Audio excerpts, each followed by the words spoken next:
زناکاروں کا انجام۔ اور امت کے زناکاروں کو آپ صلی اللہ علیہ وسلم نے اس حال میں دیکھا کہ وہ ننگے ہونے کی حالت میں آگ کے بڑے کمرے میں بند ہے اور وہاں سے اتنی سخت بدبو اور تعفن اٹھ رہا ہے، پیغمبر علیہ السلام کو اپنی ناک مبارک شدید بدبو کی وجہ سے بند کرنی پڑی۔ تو آپ کو بتایا گیا ہے کہ یہ لوگ زناکار مرد و عورت ہیں اور یہ شدید ناقابل برداشت بدبو ان کی شرمگاہوں سے آ رہی ہے۔ اور سفر معراج میں آپ صلی اللہ علیہ وسلم نے دیکھا کہ ایک طرف ایک خان میں تازہ حلال گوشت رکھا ہے اور دوسری طرف دوسرے تشت میں سڑا ہوا گوشت موجود ہے، مگر لوگ حلال گوشت چھوڑ کر حرام سڑا ہوا بدبودار گوشت کھا رہے ہیں۔ تو ان لوگوں کے بارے میں پوچھنے سے پر معلوم ہوا کہ یہ کون لوگ ہیں؟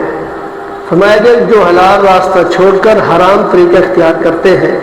مثلا مرد کے پاس حلال اور طیب بیوی موجود ہے مگر وہ اسے چھوڑ کر ایک زانیہ بدکار فحشہ کے ساتھ شب پاشی کرتا ہے، اس کے ساتھ رات گزارتا ہے، یا عورت کے پاس حلال شوہر موجود ہے مگر وہ اس کے پاس نہ رہ کر غیروں کے ساتھ رات گزارتی ہے۔ اور آپ علیہ السلام نے کچھ عورتوں کو دیکھا وہ اپنے پستانوں کے ذریعے لٹکا دی گئی ہے اور وہ چیخ و پکار کر کے اللہ سے فریاد کر رہی ہیں، تو ان کے بارے میں بتایا گیا کہ یہ بھی زناکار عورتیں ہیں۔ اللہ ہم سب کو محفوظ فرمائے۔ تو یہ جو ہے بہت ہی برا عمل ہے جو جہنم میں لے جانے والا عمل ہے اور پوری زندگی کا پچھتاوا ہے، آخرت میں بربادی ہے۔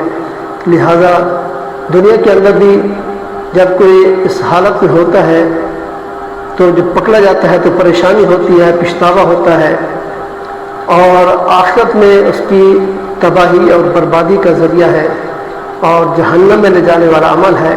لہذا اس سے خود بھی بچیں اور دوسروں کو بھی بچائیں اور دوسروں کو یہ شیئر کر کے اس صدقہ جاریہ سمجھ کر آگے شیئر کریں تاکہ دوسرے لوگ بھی اس بدکار بیماری سے بچ جائیں۔